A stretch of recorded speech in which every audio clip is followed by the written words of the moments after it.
Yeah, warm good morning, friends.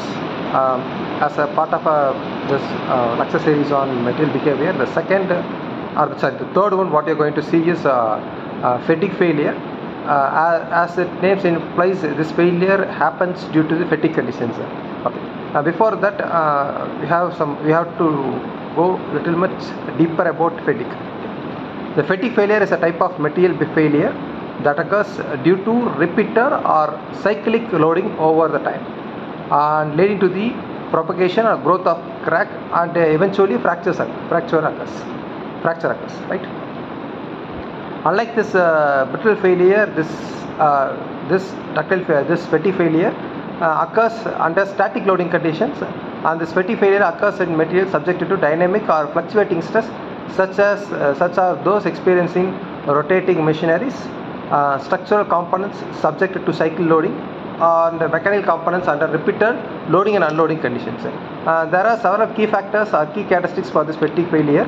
The first one is initiation. The fatigue failure often begins with the initiation of small cracks at location of stress concentrations, such as notches, scratches, or material discontinuities. These cracks are typically microscopic and may not be readily visible to the naked eye. Propagation is that once initiated, the crack propagates gradually under the action of cyclic loading. Each loading cycles causes the cracks to grow incrementally and eventually lead to macroscopic crack growth. And the third one is the final fracture.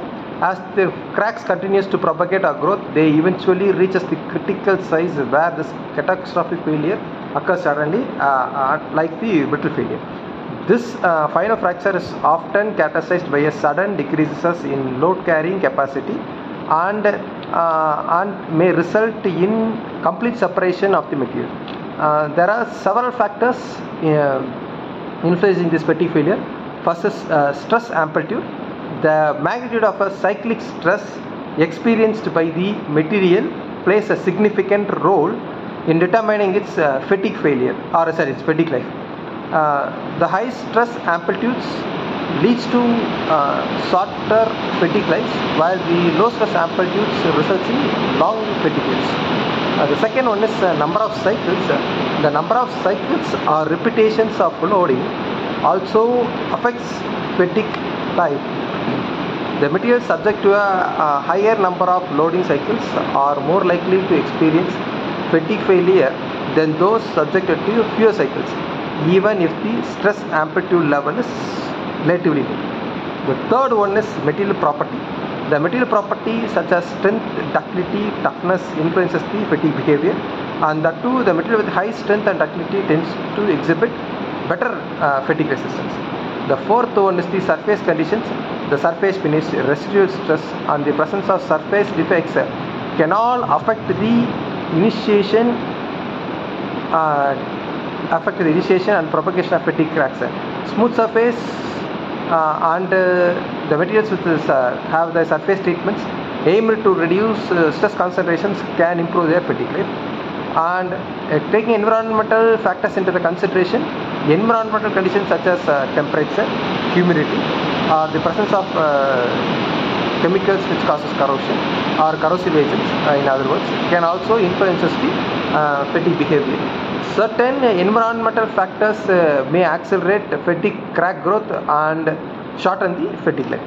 So, in concluding, we can say fatigue failure is commonly concerned in engineering design and also a leading cause of failures in a wide range of structural and mechanical components. And this the design strategies to mitigate fatigue